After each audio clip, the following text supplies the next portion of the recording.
right, so we're back again. Fresh new day.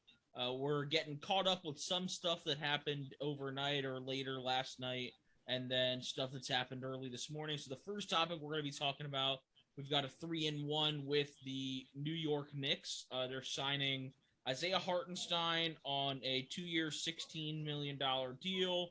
They're signing Jalen Brunson on a 4-year, $104 million deal.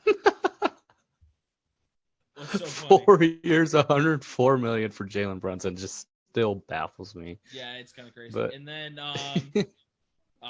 Mitchell Robinson re-signed for pretty inexpensively, 4 years, $60 million from him. So initial thoughts from me: you're giving Isaiah Hartenstein too much money. Why are you signing Jalen Brunson for $26 million a year? And I think you got a steal with Mitchell Robinson because you locked him up for the long term, and you're paying him like 50 or 15 million a year. Like, that's not a lot for Mitchell Robinson. no, and he could still develop pretty well to where he could become more offensive threat. Say maybe he gets a little mid-range, maybe a three-point jump shot ever. I mean, he would be super dangerous if he could shoot, even a lick. Yeah. So if they want to do something like that with him, that would make that value even more crazy.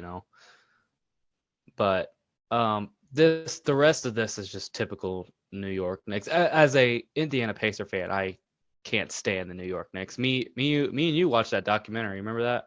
Yeah.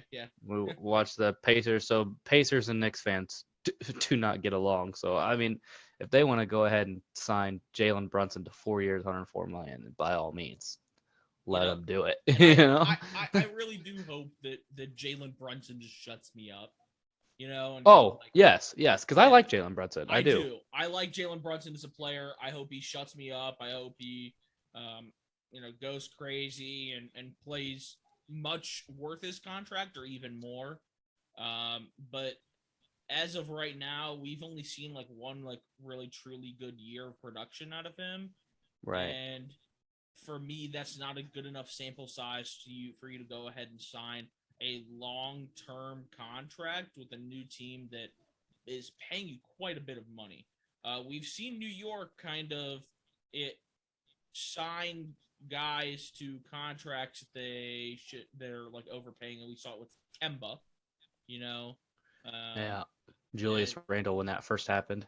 Yeah, everyone thought that was crazy. He eventually performed for that first year. Yeah, but other than that, everyone thought that was ridiculous. Yeah, and it really was at the time.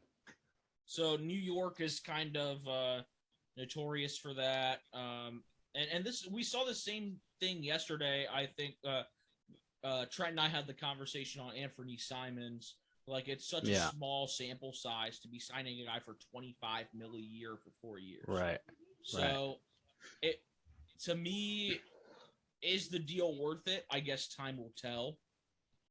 If you're looking at it right now, you're kind of questioning, like, why would anybody give you that kind of deal? And the Mavericks were actually prepared to offer him 4 years, $106 million, which is kind of crazy considering you have another point guard on the roster in Spencer Dinwiddie.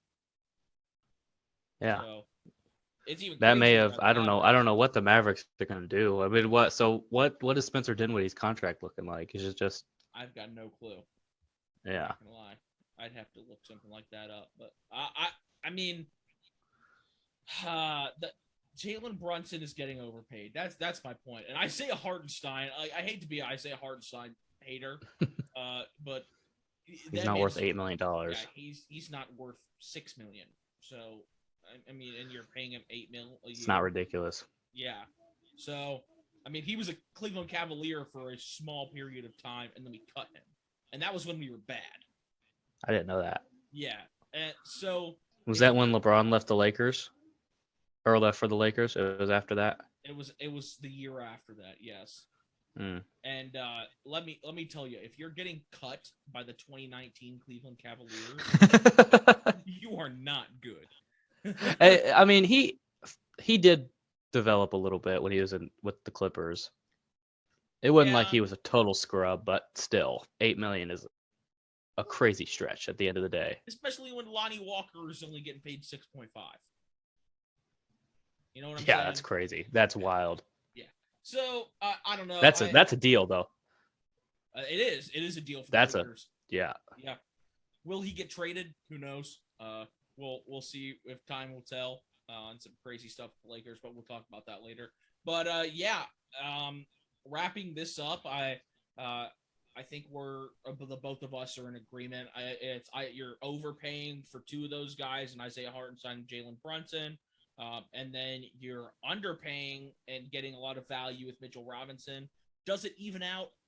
No, because you're paying Jalen Brunson so much. Not even close. Yeah, but hopefully, like I pray for New York Knicks fans because they've really gone through it, and so I'm hoping something changes. I hope that Isaiah Hartenstein becomes an all-star forward and shuts me up, or I hope that Jalen Brunson's the MVP next year or whatever. But I mean, as of right now, we're not looking too good. So we'll finish that there. Stay tuned. We've got some more clips coming for you. We've got a lot more to cover from the end of the day yesterday, early this morning, and we're going to be covering you for the rest of the day today. So stay tuned.